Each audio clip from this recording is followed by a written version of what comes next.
Greetings, ladies and gentlemen. Welcome to another episode of Gaming 30 Years Later. My name is Oz. Today, we have a really long intro screen, apparently. But we also have a very much a classic. I was playing Super Double Dragon, sequel to the original Double Dragon. Let's see what's up. Oh. Ooh. Ah, god damn it. Okay. Shut it down. I have controller problems. Yeah, is it? I'm configuring the exact same thing. Why are you complaining? Oh, oh God! If this is actually what's happening, that is gonna be hilarious. Okay, I checked my controller configurations and everything was correct. It's just that this game, yeah, you select the things with the select button, which makes sense. This is how it used to be on the NES, but it feels so archaic.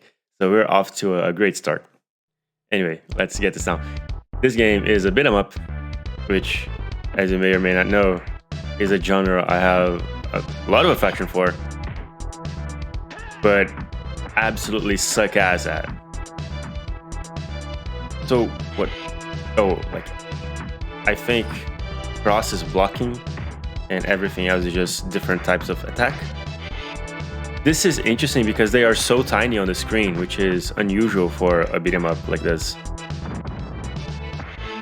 If you pay attention to the screen, a lot of the screen is just scenery. And it's nice because it's flashy scenery. I remember what I was mentioning in the Golden Axe 2, I think, gameplay, and that was a hilarious sound effect.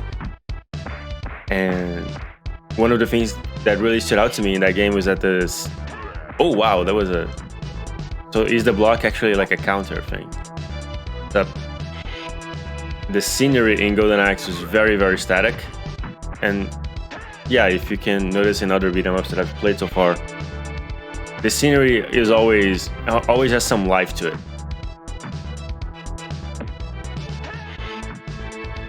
I have no idea how to play this game, but I am enjoying it. The music is not hype enough, I feel.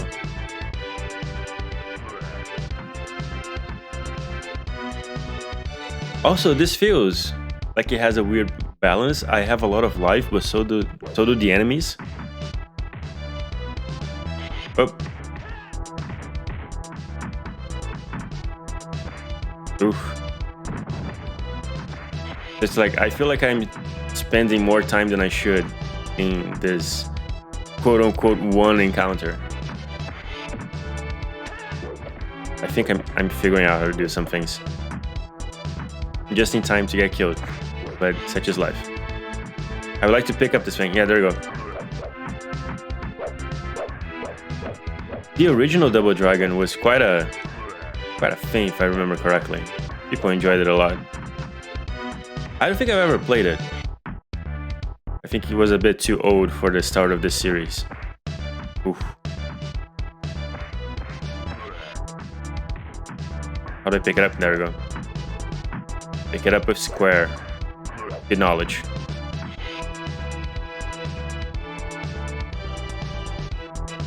Let's see. Oh, they took my nunchuck away. God damn it. Oof. Ooh. This also has the virtue of being just one of those games that was pretty much built with co-op in mind. Oof. So playing it single player is kind of doing a disservice a little bit. Shit.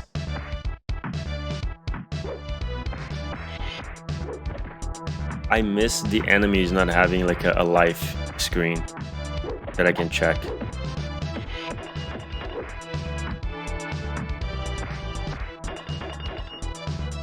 Damn it.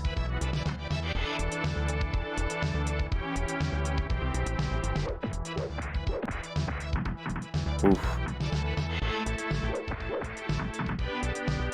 I don't know, there's something about this game that feels a little bit off to me. I can't quite put my finger on it.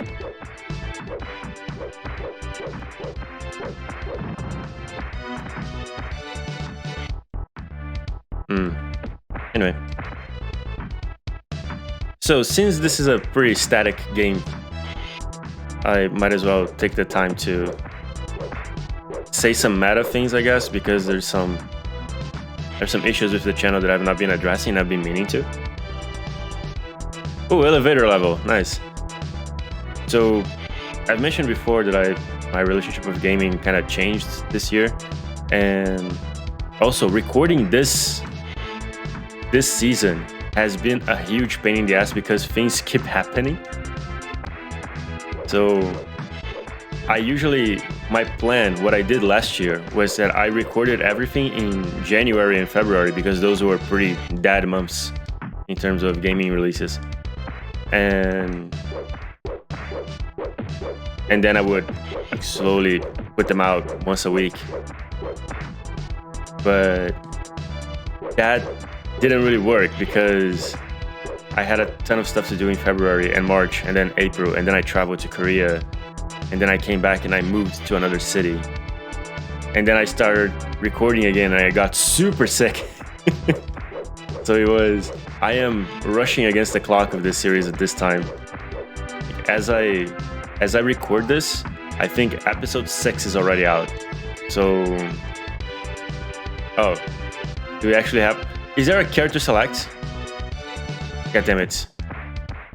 Well, anyway, as I record this, I think episode 6 is already out, and that makes me kind of anxious, and it's annoying to deal with this sort of stuff because, like, I would much rather not record while sick, which I did for, I think, the last episode or something, because that causes a lot of extra editing. And editing is a bit of a pain in the ass.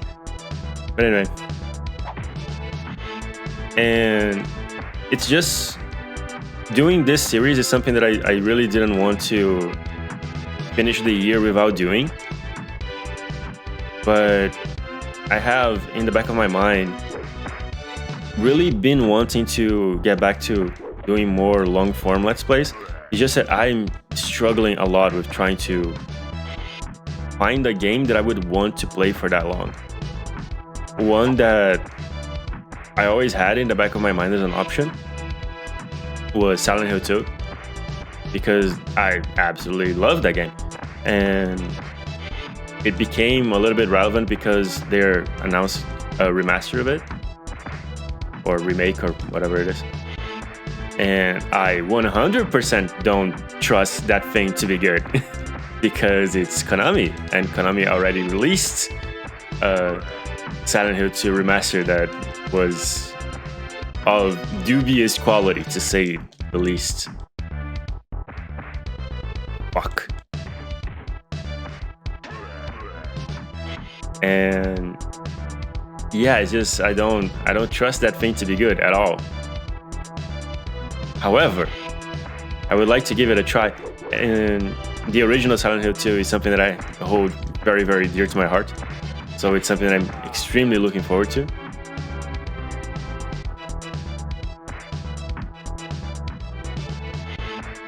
But I am also very curious about the remake thing. I am cautiously optimistic, but I mean, I'm just cautious. I'm not cautiously optimistic at all. But who knows? I'm willing to be pleasantly surprised. I just don't think it's gonna happen.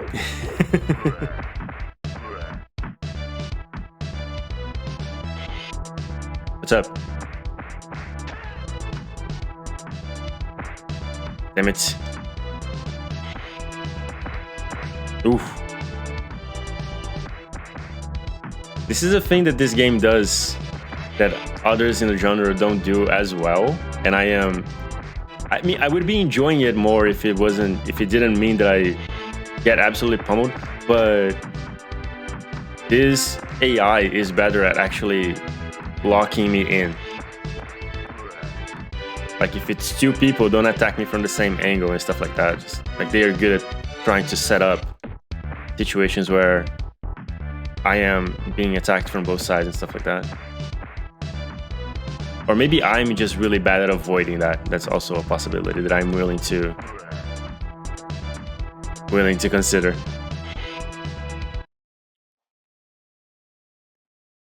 I guess the plot of this game is only the menu, huh? Like there's no like splash screen or anything. Oh, wow, that took half of my health away. What the fuck? That's gnarly. What? But anyway, back when I used to have another gaming channel a few years ago, many years ago actually, I had a Let's Play of Silent Hill 2 that I really loved, and it is one of my main, how do I say this, like, I really regret having deleted the channel for a number of reasons, but due to losing that one specific Let's Play most of all. I want to see if I can change characters. Can I change characters? No, I cannot. I know there is another character, but it's just like, that is the second player dude. That feels such an odd limitation. This kind of makes me feel like they must play exactly the same.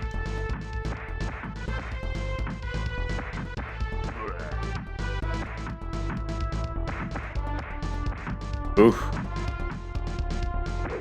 Oh god. But anyway, let's play of Silent Hill 2 is something that I've been really considering in the back of my mind. Just said, I have not been having a lot of time to play games recently. I still play my, I don't know, 30 minutes of Genshin Impact every day, but aside from that, it's just, I find it hard to slot the time in. Especially due to moving. Like the amount of things that suddenly I have to take care of, and I've also gotten pretty invested into music again, which is something that I really wasn't expecting actually, but you know, stuff. Life sometimes works in interesting ways.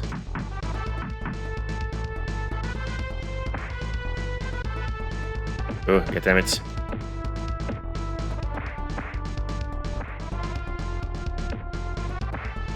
So I guess if I just hold block, I can actually catch attacks.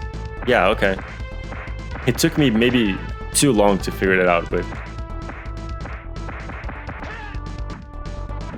yeah, that makes so at the same time that makes fighting some of these people a lot easier, but also a lot more boring, because I can always just be on a ready stance. That feels a little bit odd.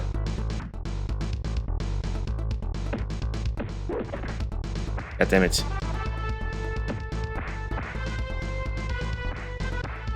Ooh, no, that did not work in my favor at all.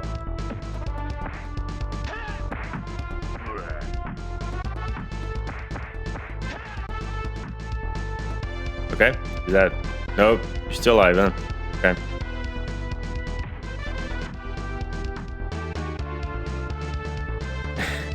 Another thing that is kind of jumping out at me with this game is that the stages are pretty long for having the same music all the way through. I think the beat-em-ups that I played so far, maybe aside from, what was that other one? Final Fight? Final Fight was pretty clunky, but this might be the worst one. I am curious about the NES one, now that I think about it. But anyway.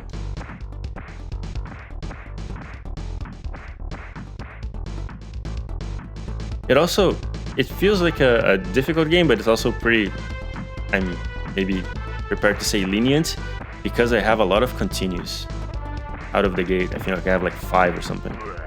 So this is not a game that I will play until game over, at least not if the pace is like this. Like the enemies take way too long to clear. Maybe I'm just playing it super badly. I'm always willing to admit that.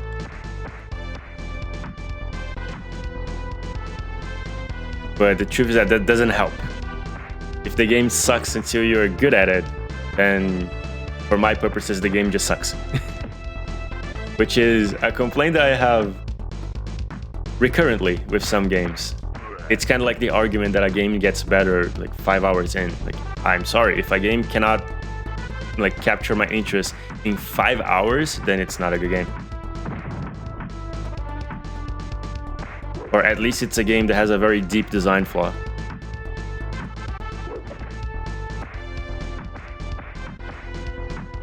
The thing when I say that and people get very defensive is that it's not, I am 100% going to stick with that. If a game like cannot capture my interest in 5 hours or less, it is not a good game. But there are games that get better later, and I am always willing to admit to that. However, I feel like that's not a positive. That's not a point in its favor. Gets better later means it is shit now. So it's something that I've always kind of struggled with, that concept of being just like, oh yeah, this like you just have to devote yourself like for 1,000,000 hours to this thing, and then you will get good eventually. It's kind of like, no, that's not it's not a good system for games to operate on. I am not 100% in the instant gratification camp of things, but I do feel like there must be some type of initial payoff. Or you can think about it as like a fighting game, where the more you get into it, the more things change, because the fun of playing a fighting game when you really know it and when you're just getting it up is different. And I think there is an argument to be had here about how difficulty functions in general. I remember I was watching a video the other day, and the guy said something that I really agree with. It's like, sometimes I enjoy games more when I don't fully understand them. And he was talking about this in regards to fighting games specifically, because he was saying, oh, I feel like if I understand a fighting game enough, it becomes almost a game of rock, paper, scissors. Because it's like, if you can understand the game enough that you can see what move your opponent is going to make because it took 2 steps to the left at the beginning of the fight, then there is an interest to that, but you've changed the game at that point. Like you're no longer playing the game, you're playing your opponent. And there is a lot of value to that. And it's a different type of gameplay experience. But it's a type of gameplay experience that I and that other person in the video am like not super a fan of, because that's the thing. At that point, you're playing the person, you're playing your opponent. You're not really playing the game. You might as well be playing rock, paper, scissors. And that level of abstraction of the game, where the only thing that's left of the game is the execution, I find it kind of boring. Like, it's not really my jam. And I feel like that's also an argument for games, for any game really. Like he was talking about fighting games, but I really do feel like this applies to any type of game that you want to apply it to that has like a relatively high skill ceiling. It's like, maybe if you play this game for like, and you really understand the controls, it becomes more interesting, but I'm not sure I want to bother doing that. One example I have of this is actually, in a totally different genre. It's like City Skylines. I love City Skylines. I had so much fun playing that game. But now that I've played it for 1,000,000 hours, I just get it. I understand how it works. So I have seen that I'm always doing things exactly the same way. Yeah, it seems absurd to me that there's not a character select. That feels like such an odd thing. But whatever. Because as far as I understand, the characters here are supposed to be brothers. They are like equal billing, but apparently not. Anyway, so nowadays, whenever I play City Skylines, I always notice that I'm doing exactly the same thing every time. So I start it up, I do like the same type of road, I do the quote-unquote battery, which is just like doing this section of commercial, industrial, and residential that I just know works and gives me money and stuff like that. So I have understood the game to the point where the route to take is obvious. And if I don't take it, it just feels like I am not playing the game correctly and it feels wrong. So nowadays, whenever I decide to play it, I usually just play with like all the cheats on, and I just try to focus on designing stuff. And that again has made the game a little bit more enjoyable, but that also feels like I'm not really playing it. So it's odd. When I think about the time that I spent with that game, the most fun I had was with the very first city I've made, because it was just such a struggle to try to make it function. And that struggle against the game was fun. Like now that I know the game and the game is not really a struggle anymore, it's not as interesting. And I feel like in a game like this, if you get good enough that you just don't struggle with the game anymore, then it stops being fun, unless you get pleasure out of the simple execution out of it.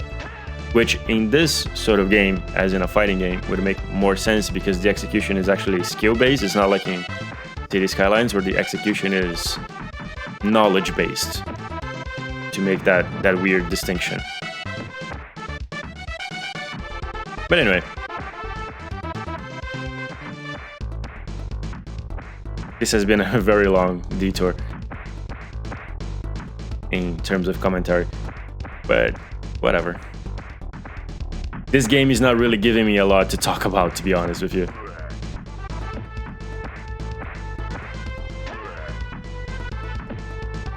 So here we are.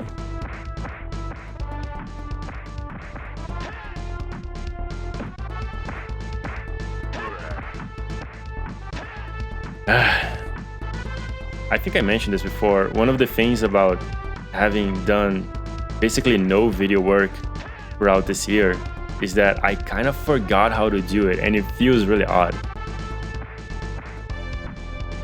Because commenting is a skill. If you think it's easy and you never try to do it, it's not. Like it is amazing how much more cumbersome it becomes to play a game when you have to non-stop talk.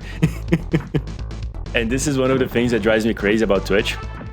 When I see Twitch streamers just playing the game and not really saying anything and just expecting the chat to provide the commentary. And I get this if your chat is really active and you don't really need to say anything and people just talk amongst themselves and you just like react and you react to the chat. But I've tried watching like some new streamers and stuff, and this is something that is a huge pet peeve of mine. Like if I tune into a stream and somebody's just quiet, just dude, what are you even doing? Unless you're a fantastic, amazing player, then it's okay. But that is not true for the majority of Twitch. But anyway, so this has been going on for a while, and I think you might as well just... What are you doing, dude? You're blocking all the shit. Anyway, I guess that'll be this or this will be that for this episode. Thank you so much for watching. I hope you enjoyed it, and I hope to see you in the next one for whatever it is that we end up doing. And until then, take care and bye-bye.